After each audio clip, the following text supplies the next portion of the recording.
Sobat Podcast, selamat pagi dimanapun kalian berada, tetap semangat dan sehat selalu ya. Kembali lagi bersama saya Tiara Aulia untuk menemani podcast Anda hari ini. Nah, hari ini Sobat Podcast akan mengobrol bersama Mas Arfi ya, yang tentunya alumni dari jurusan Broadcasting di SMK Negeri 1 Kendal. Topik hari ini yaitu tentang tata artistik. Nah, baik, kita sapa dulu ya Mas Arfinya. Halo Mas Arfi, gimana kabarnya? Halo, selamat pagi. Baik, kabar baik. Baik, pagi ini kita ditemanin oleh Mas Arfi ya untuk ngobrol dan sharing bareng kita tentang tata artistik di perfilman.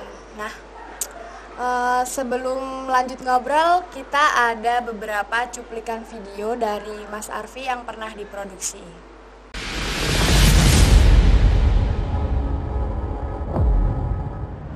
Honor kalian mungkin cair, ya sekitar 2 atau 3 pelayaran lagi lah.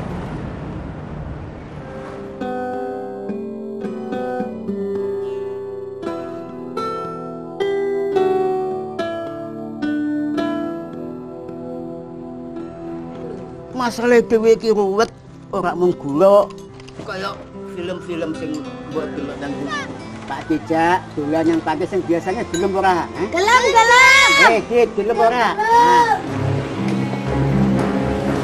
Kowe kangen kan? Bapak bangga karo kowe. Bangga banget. Wis dadi wong sing kaya bapak pengen nang. Aku tak ngenteni aku ning kene ya lho.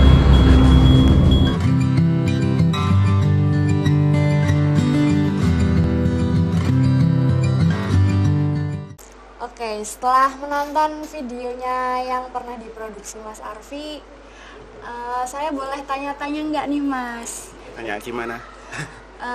Tanya-tanya tentang tata artistik itu apa sih Mas sebenarnya? Kalau di perfilman itu?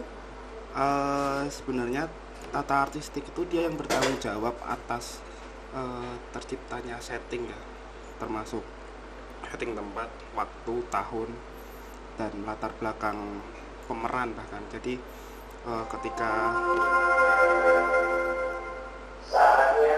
ketika sutradara penulis naskah menulis bla bla bla bla, nah kita yang mensupport agar yang memperkuat karakter dan suasana di film tersebut sih. Semisal katakanlah kita contoh di film Dilan itu syutingnya di Bandung di tahun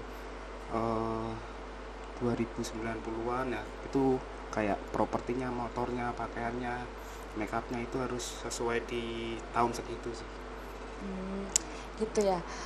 Terus pernah nggak Mas Arfi itu waktu syuting gitu kan kayak ngalamin kendala yang paling susah sama ribet itu waktu bikin film apa ya?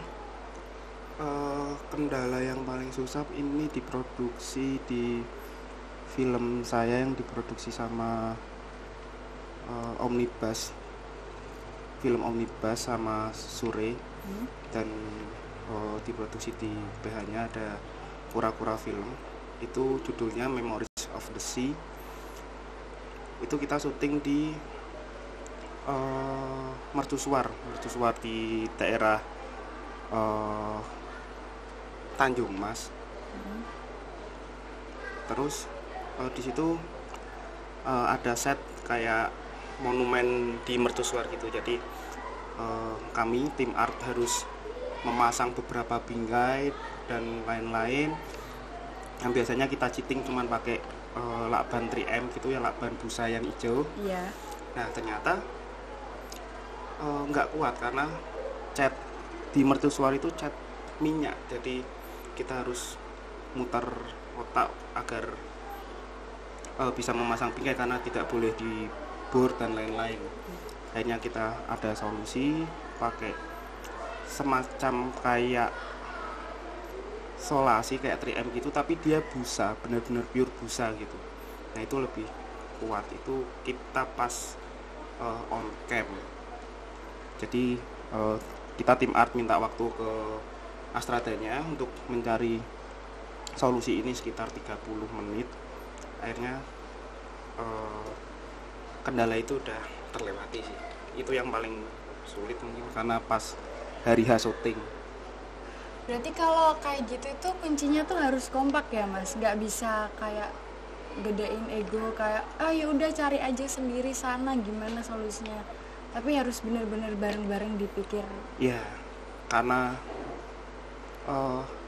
yang paling utama sih yang bertanggung jawab yang kepala departemennya ya, art director ya, karena semua pemikiran ada di situ. Cuman kebetulan tim art aku udah ada tim sendiri di sini, jadi udah sering kita produksi bareng, jadi kita udah saling backup gitulah, jadi aman sih kayak gitu misal ada kendala kayak gitu.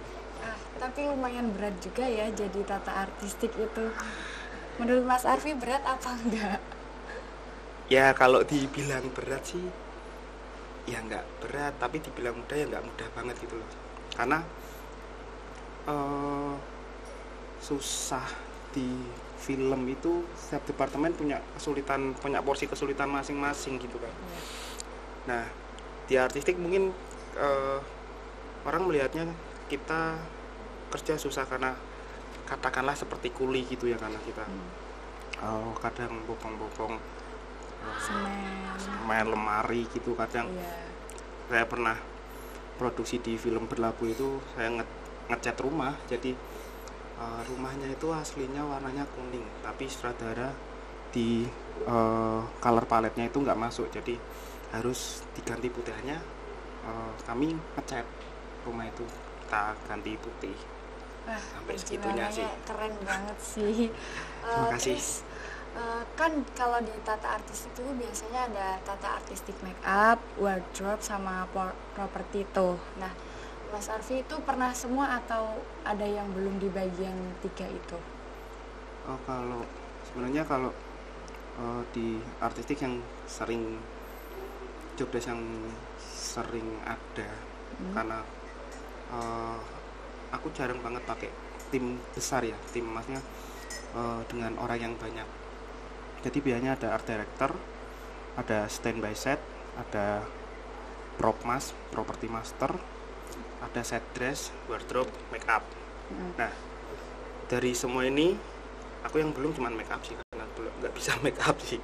Bisa make up. Berarti tapi wardrobe sama properti udah semua pernah. ya. Keren banget sih. Terus kalau Mas Arfi itu kenapa kok bisa minat sama tata artistik itu, kenapa? Kan biasanya kalau ditunjuk kamu sebagai tata artistik harus mau gitu tuh, karena sebabnya apa sih? Kalau awal dulu waktu sekolah tuh saya lebih tertarik ke penyutradaraan sama kamera. Terus setelah lulus dari sekolah, saya sama teman-teman di Kendal sering produksi, dan ternyata divisi yang kosong. Pernah sih satu film judulnya Rekso itu saya asisten sutradara. Terus setelah itu beberapa produksi, akhirnya ada divisi yang kosong, salah satunya artistik.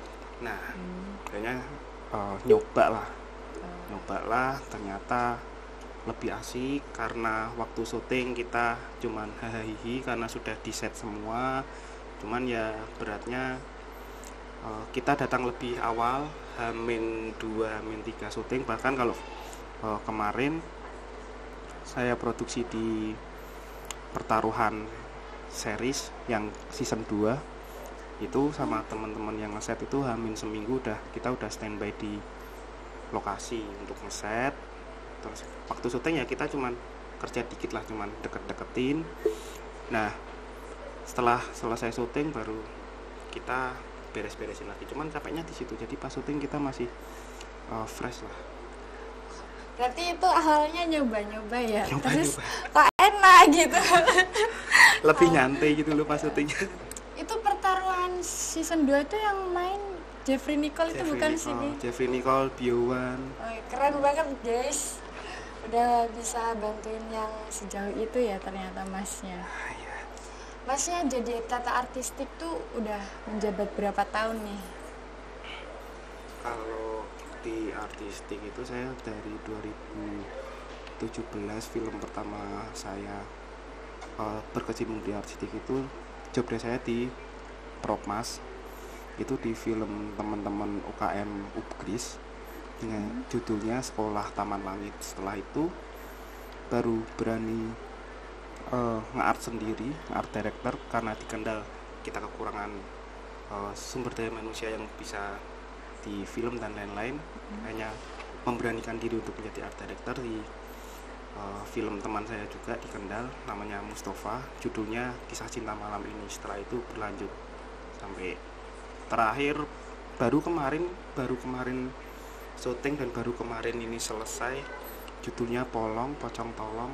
Lucu banget judulnya guys. Itu baru selesai ya, bulan ini, produksi bulan ini, editing selesai bulan ini juga. Tapi udah rilis belum filmnya? Kita masih masukin ke festival-festival sih filmnya. Rencananya mau ditayangin di mana, Mas? Kalau ditayangin mungkin belum tahu ya, biar film ini biar keliling ke festival dulu aja sih. Gitu. Nih, kalau di pertengahan ngobrol gini nggak ada minumnya kayak kurang asyik nggak sih, Mas? Kayak ngobrol tapi kok harus gitu. Iya sih.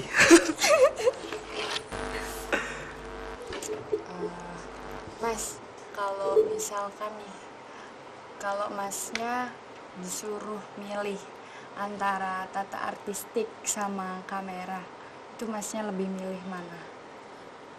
Artistik sih ya, karena kamera sekarang saya pribadi udah nggak terlalu upgrade tentang kamera dan alat-alat teknologi lainnya terutama di film ya.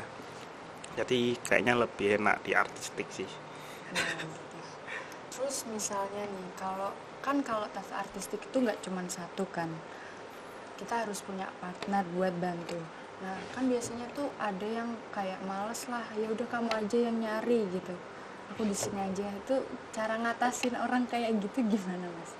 Biar kitanya tuh kompak gitu, nggak yang satu kerja, yang satu nggak kerja gitu.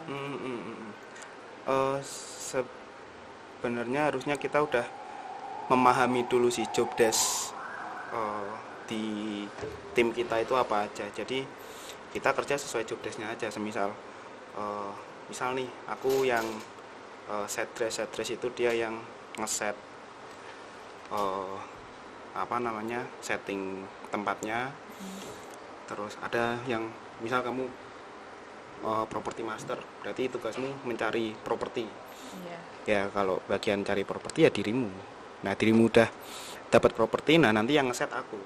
Jadi kita harus memahami dulu job desk masing-masing biar nggak males. Ya kalau males salah ya pasti dimarahin lah. Kan seperti pasti. itu. Paling kayak gitu sih, kita harus tanggung jawab, kepedulian sama diri sendiri dulu di sini. Tapi kadang kan yang namanya tim ya pasti ada salah satu yang kayak gitu. Pasti. Dan menimbulkan konflik.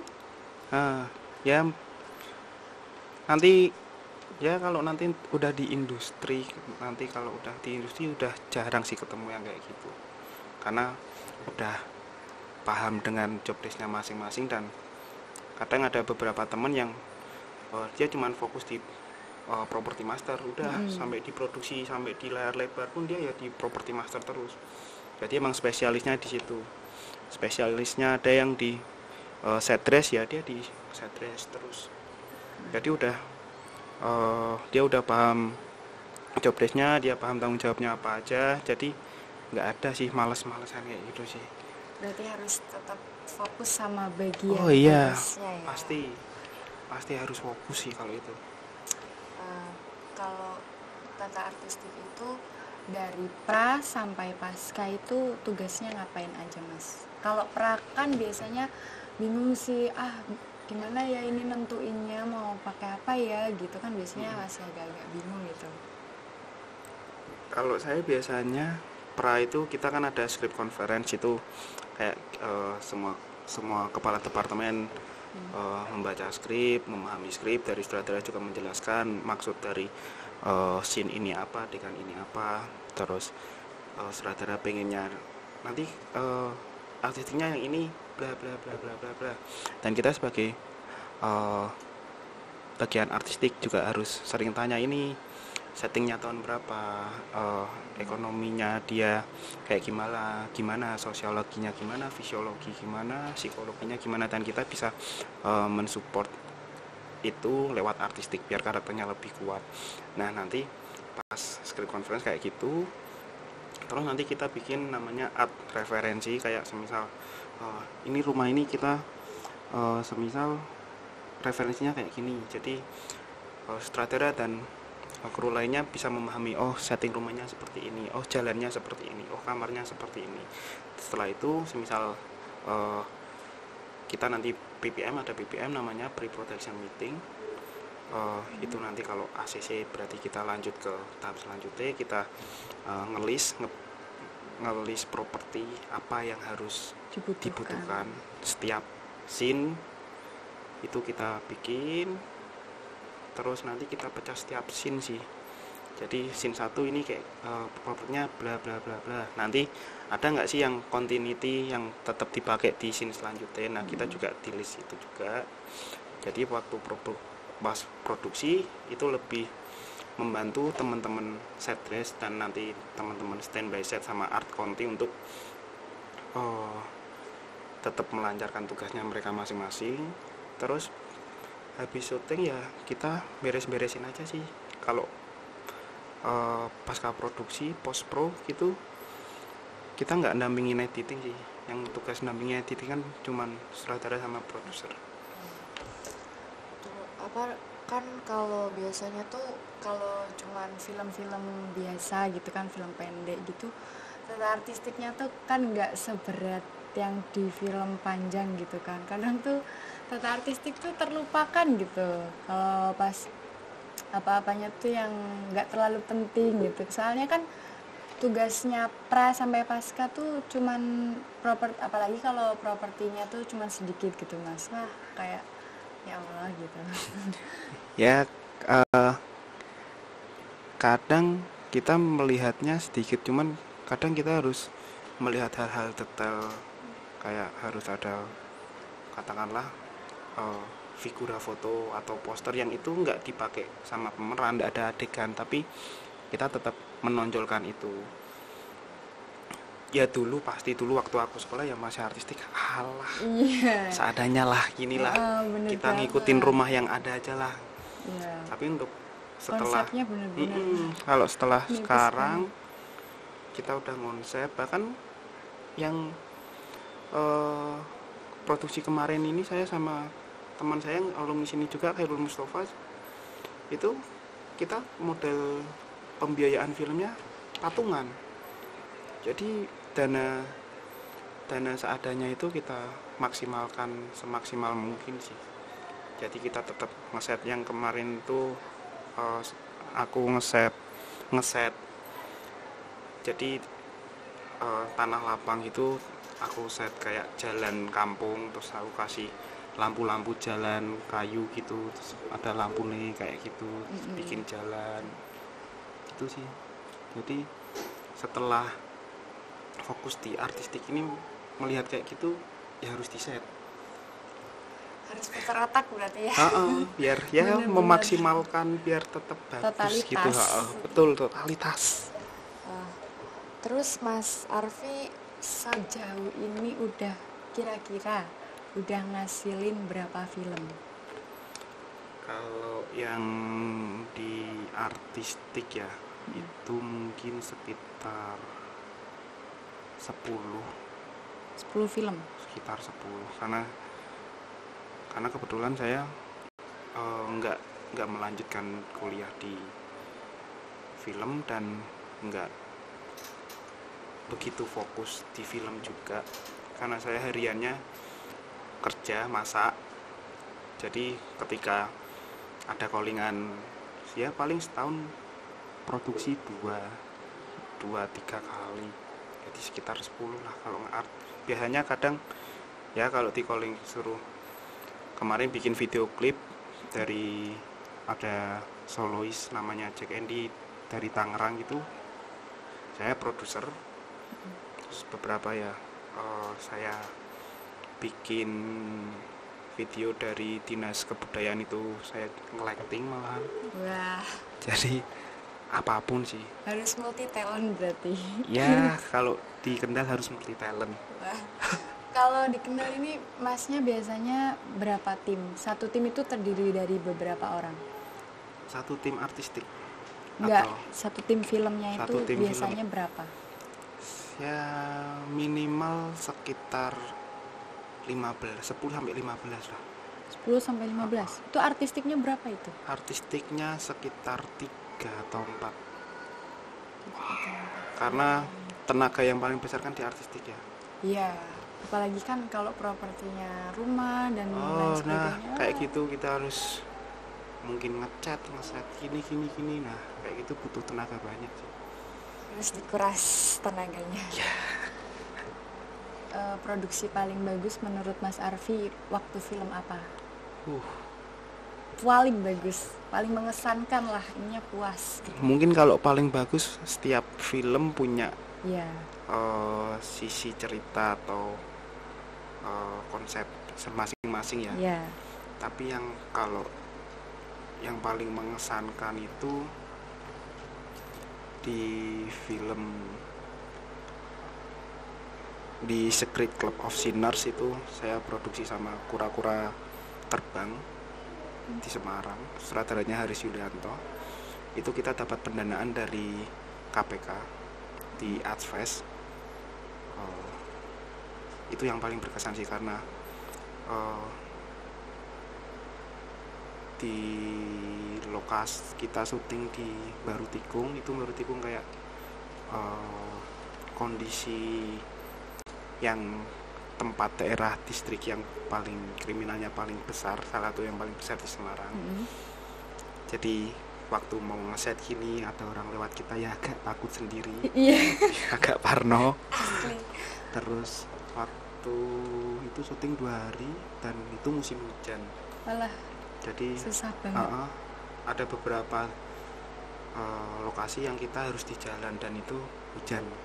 Ya itu sih paling mengesankan karena nah itu juga krunya banyak, jadi walaupun sulit, susah, kondisinya juga chaos, karena timnya juga solid, jadi nggak begitu kerasa sih. Iya.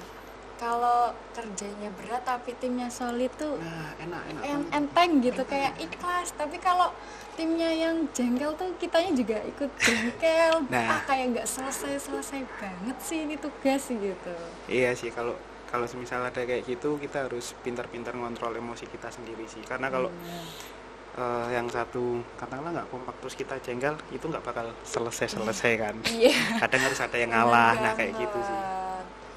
Kalau waktu hujan gitu, Mas Arfi kalau buat film tetap dilanjutin atau nunggu hujan reda? Lihat kebutuhan dulu sih. Semisal kayak hujan terus, ini cerita mau diganti jadi setnya hujan atau mau terang. Yang satu pertama itu, kalau misal mau ganti oke, ganti. Nah sound recordnya gimana, aman nggak dengan kondisi hujan kayak gini?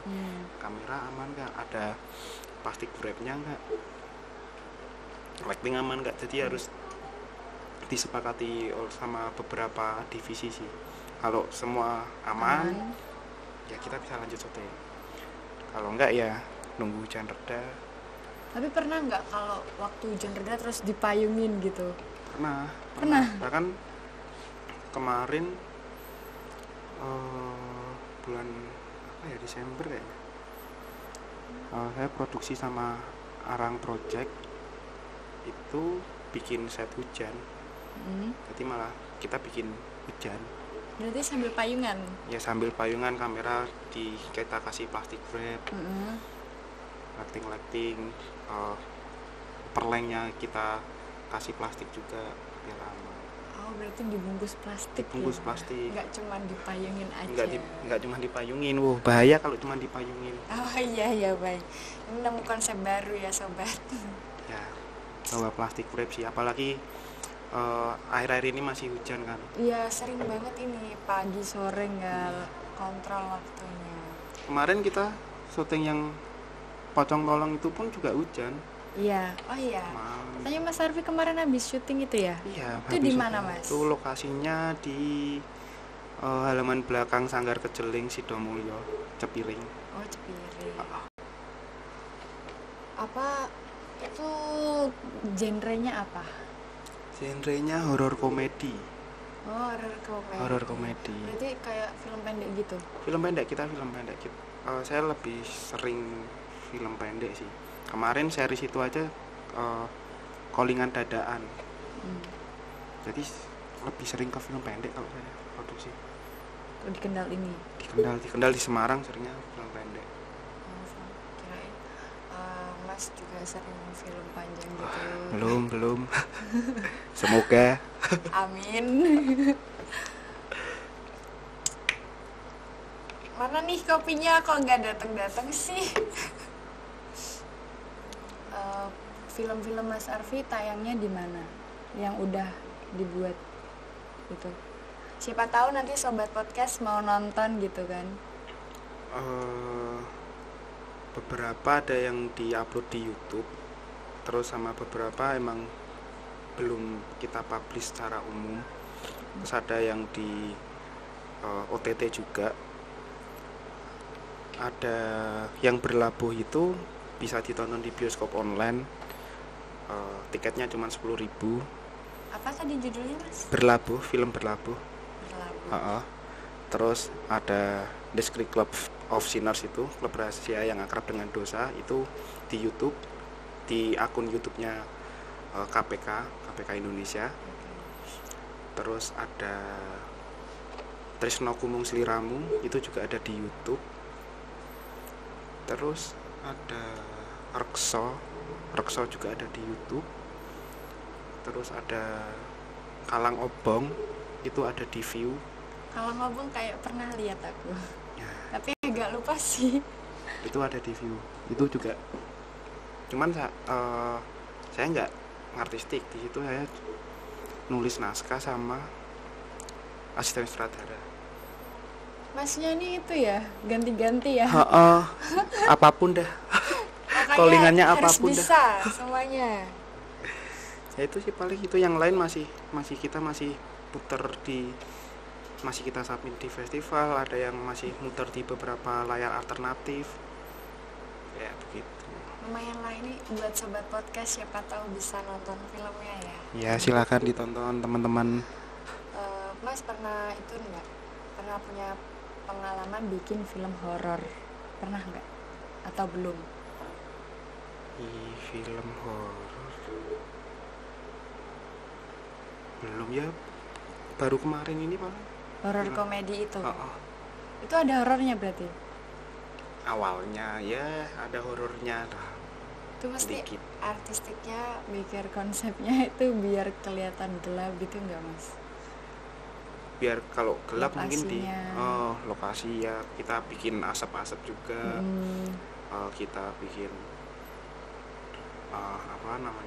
kain kafannya biar kelihatan kotor gitu. Terus kita make upin pemeran juga biar lebih mensupport serem. kayak gitu sih. Banyak, Mas, timnya berapa orang? 15 itu? Kemarin satu produksi itu ada sekitar 15-an lah. Itu berdurasi berapa menit? Sekitar 10 menit yang itu. Yang Pocong Tolong. Habis sih ditunggu aja rilisnya. Ditunggu sih rilisnya ya. Keren Kalau banget enggak- loh Mas Arfi ini, multi terima talent, kasih. apa aja bisa. Dan jangan Terima lupa ya kasih. ditonton filmnya untuk sobat podcast. Terakhir deh Mas, kasih motivasi dong buat kita ini yang masih belajar biar tambah semangat belajarnya, biar gak gampang nyerah sama dunia perfilman ya kan. Ya. Mungkin ini sih tetap semangat aja dan fokus apa yang jadi tanggung jawab kalian. Karena dengan kalian tanggung jawab di suatu pekerjaan, atau enggak harus di perfilman sih, di semua lini pasti kalian akan dipercaya sama satu tim mungkin atau orang lain, jadi harus tanggung jawab sama fokus gitu aja sih. Seperti itu. Tetap semangat berarti ya, Iya Mas. dong. Mas Arfi juga dong. Iya.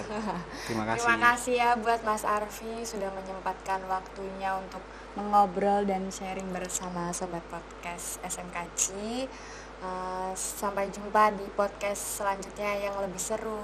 Saya Tiara Aulia pamit undur diri. Sampai jumpa.